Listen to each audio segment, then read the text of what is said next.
भूर्भुवः स्वः तत्सवितुर्वरेण्यं भर्गो देवस्य धीमहि धियो यो नः प्रचोदयात्।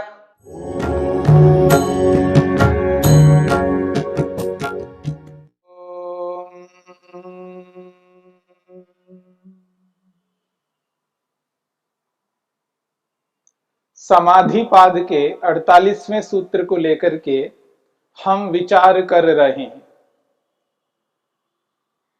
ऋतंभरा तत्र प्रज्ञा।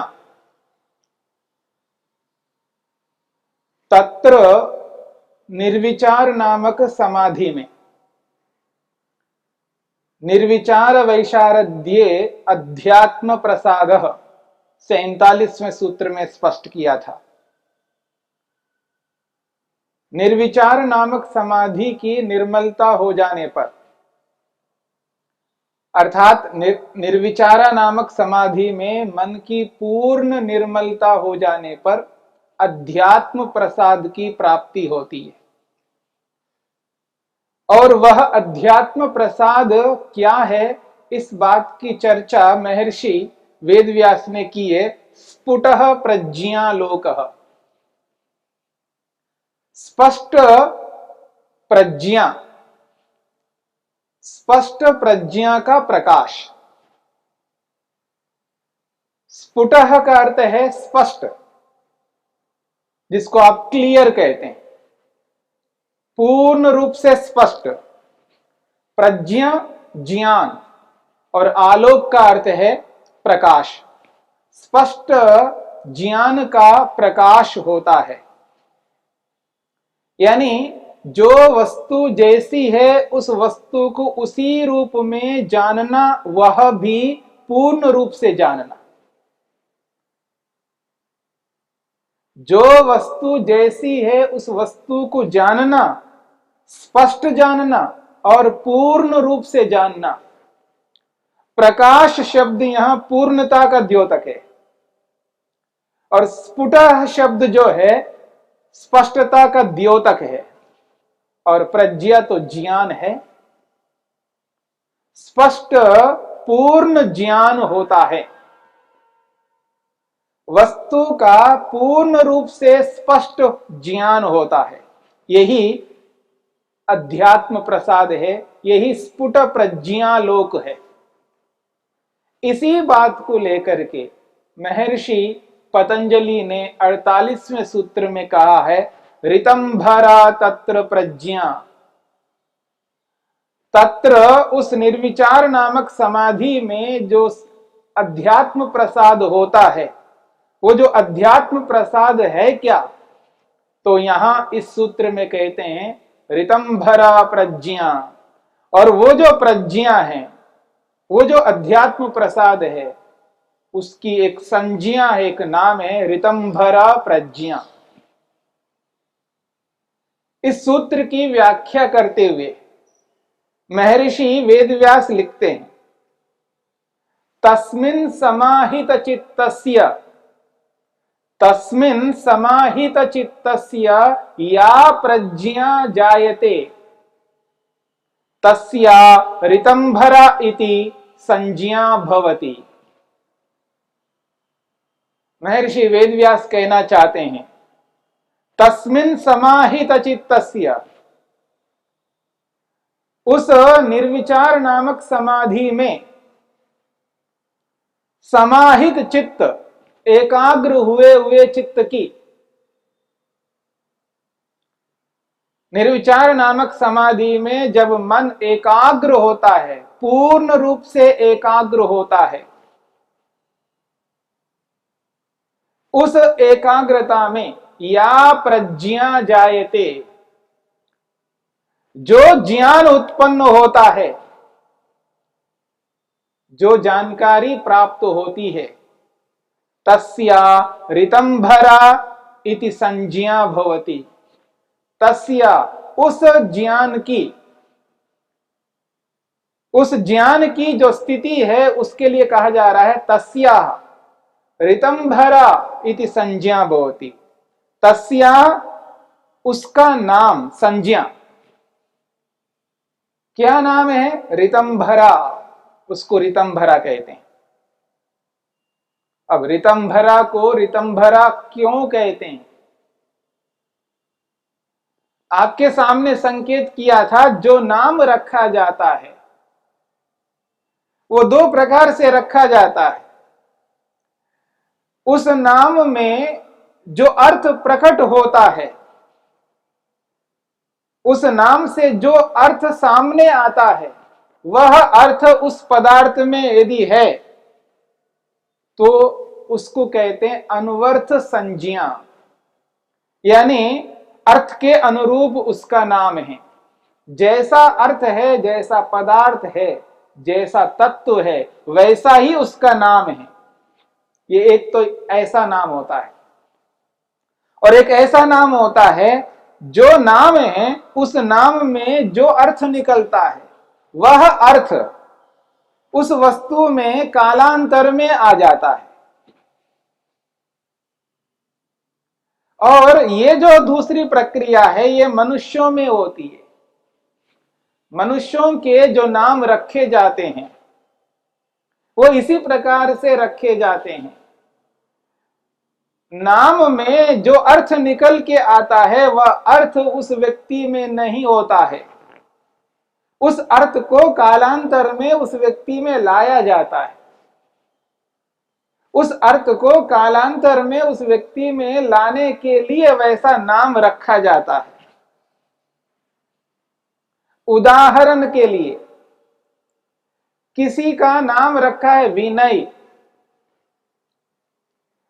अब वो बच्चा है, उसमें विनय के बारे में कुछ बोध नहीं है, पर नाम रखने वालों का कर्तव्य होता है कालांतर में उस बच्चे में विनय को लाया जाए। विनय का अभिप्राय है विनम्रता, सरलता, सज्जनता, उदारता। हर विषय में उसके अंदर विनम्रता हो। अब इस अर्थ को लाया जाएगा उस व्यक्ति में, कालांतर में लाया जाएगा। उस व्यक्ति का परवरिश, उसका देखभाल उसी रूप में करके उसको उस स्थिति में लाया जाएगा। यह है नाम रखने की एक स्थिति है। और दूसरी स्थिति यह होती है, वो अर्थ उस पदार्थ में रहता है। जैसे पृथ्वी है, पृथ्वी को पृथ्वी इसलिए कहते हैं क्योंकि ये विस्तार से युक्त है। ये छोटी मोटी पृथ्वी है, धरती बहुत थोड़ी सी नहीं है, बहुत व्यापक है, विस्तृत है, जो सर्वत्र फैली हुई है पृथ्वी, धरती। पृथ्वी विस्तारे, ये विस्तृत है, इसलिए उसका नाम पृथ्वी है।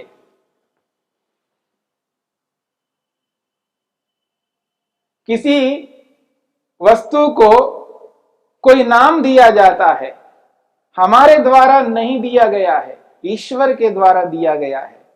सृष्टि को बनाने वाले रचयिता के द्वारा उन नामों को दिया गया है।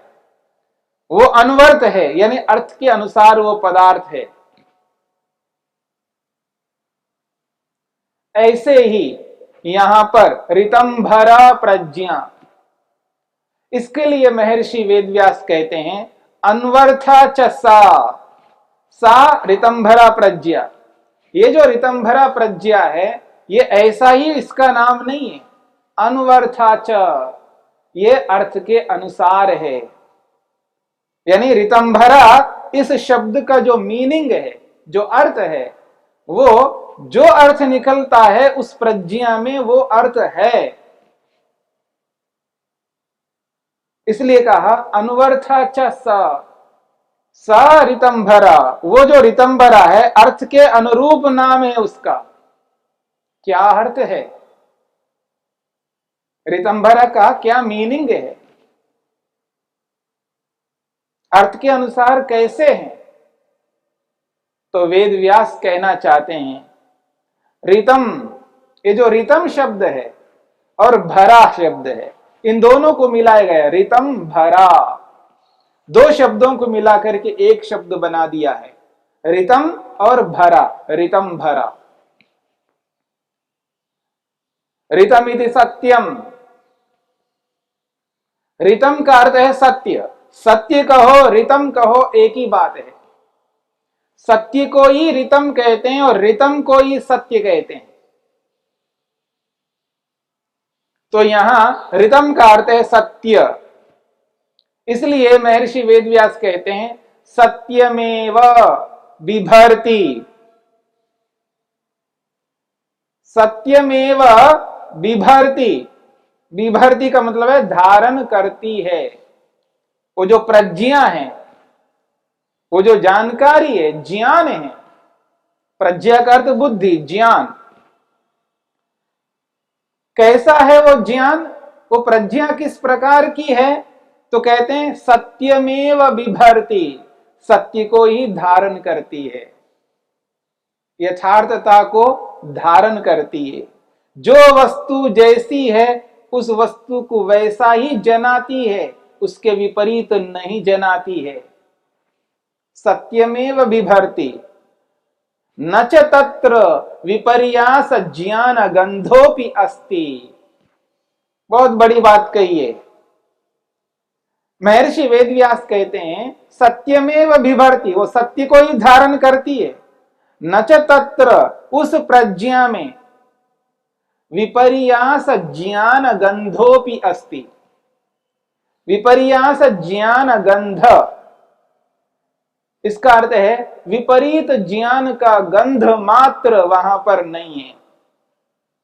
यानी जो प्रज्ञा सत्य को धारण करती है, यथार्थता को धारण करती है, न्याय को धारण करती है, धर्म को धारण करती है, उचित को धारण करती है, उस प्रज्ञा में उसके विपरीत ज्ञान, उससे उल्टा ज्ञान बिल्कुल नहीं है।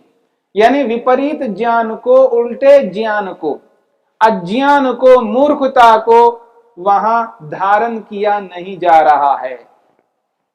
सत्यमेव बिभर्ति, जो यथार्थ है, न्याय संगत है, उचित है, उसी को वो प्रज्ञा धारण करती है। अयथार्थ को, असत्य को, विपरीत ज्ञान को वहां धारण नहीं किया जाता है।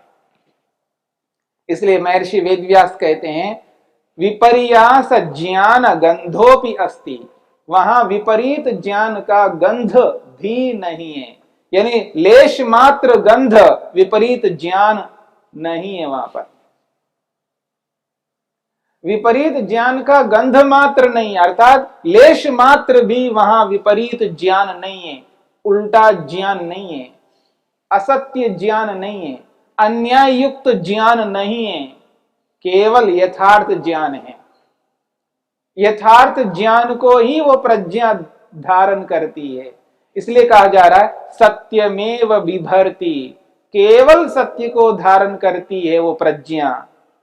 न च तत्र, वहां पर उस प्रज्ञा में विपरीत ज्ञान का गंध मात्र भी नहीं है, यानी लेश मात्र वहां पर अज्ञान नहीं है, उल्टा ज्ञान नहीं है। उसी को ऋतम भरा कहते हैं। बहुत बड़ी बात है। इससे बढ़कर बुद्धि और कोई नहीं हो सकती। इसलिए मनु महाराज ने कहा है जिसके पास सर्वाधिक बुद्धि होती है वही दुनिया में सर्वश्रेष्ठ माना जाता है। जो यथार्थता को धारण करता है, समाधि में जिस यथार्थ बुद्धि को योगी प्राप्त करता है, समाधिस्थ होकर के जैसा उसको दर्शन होता है, जैसा बोध होता है, जैसा साक्षात्कार होता है, वह जो प्रत्यक्ष बुद्धि है, प्रत्यक्ष प्रज्ञा है, वो जो प्रत्यक्ष ऋतम भरा प्रज्ञा है, ऐसी बुद्धि, ऐसी प्रज्ञा और किसी को नहीं मिल सकती। जिसने समाधि नहीं लगाया, जिसने आत्मा परमात्मा का साक्षात्कार नहीं किया, वह व्यक्ति इतनी उत्कृष्ट बुद्धि को प्राप्त नहीं कर सकता। वहां पर तो साक्षात प्रत्यक्ष है, न केवल आत्मा परमात्मा का। इस संपूर्ण ब्रह्मांड का मूल कारण सत्व, रज और तम, जिसे प्रकृति के नाम से हम पुकारते हैं, ये संपूर्ण ब्रह्मांड का रॉ मटेरियल है। रॉ मटेरियल जो है, मूल कारण, मटेरियल जो है, ये मूल कारण है। उस मूल कारण को भी साक्षात प्रत्यक्ष करता है योगी। योगी के सामने कोई ऐसी वस्तु नहीं है जो उसको बोध ना होता हो। संसार का कारण का बोध होता है और आत्मा का स्वयं का बोध होता है और ईश्वर का बोध होता है। संसार में तीन ही प्रकार के पदार्थ हैं। एक सृष्टिकर्ता परमपिता परमेश्वर, दूसरा ये संपूर्ण ब्रह्मांड इसका जो कारण है, और एक स्वयं आत्मा है। स्वयं का दर्शन, इस ब्रह्मांड का जो मूल कारण है उसका दर्शन, और इस सृष्टि को बनाने वाले सृष्टिकर्ता का दर्शन, इन तीनों प्रकार के पदार्थों का दर्शन, साक्षात्कार, प्रत्यक्ष जिसने किया है, उसकी जैसी बुद्धि होती है, जैसी प्रज्ञा उसकी होती है, ऐसी बुद्धि, ऐसी प्रज्ञा, ऐसी ऋतंभरा प्रज्ञा और दुनिया में किसी की नहीं हो सकती है। इसलिए ऐसी बुद्धि को जो प्राप्त करता है, या ऐसी बुद्धि जिसके पास है, ऐसी बुद्धि को रखने वाला व्यक्ति ही दुनिया में सर्वश्रेष्ठ होता है। उससे श्रेष्ठ, उससे उत्तम संसार में और कोई पदार्थ नहीं हो सकता। इसलिए ऐसी प्रज्ञा को प्राप्त करना ये मनुष्य का बहुत बड़ा लक्ष्य है, और प्रत्येक मनुष्य को ऐसी बुद्धि को प्राप्त करके अपने मनुष्य के प्रयोजन को पूरा करना है। और यह संभव है योग के माध्यम से, योगाभ्यास के माध्यम से। यम को, नियम को, आसन को, प्राणायाम को, प्रत्याहार को, धारणा को, ध्यान को अपना करके, समाधिस्थ हो करके ऐसी बुद्धि को, ऐसी प्रज्ञा को प्राप्त करना। ऐसी प्रज्ञा को प्राप्त करके ही व्यक्ति अपने प्रयोजन को पूरा कर सकता है, अन्यथा कभी नहीं कर सकता। यही ऋतंभरा प्रज्ञा है जो सत्य को धारण करने वाली है।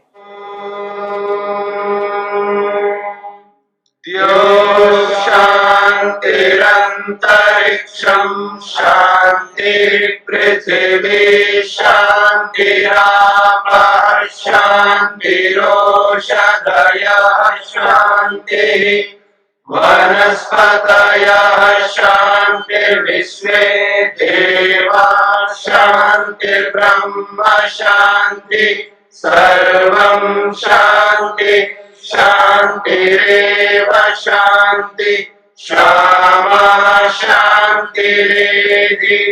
ओम शांति शांति शांति।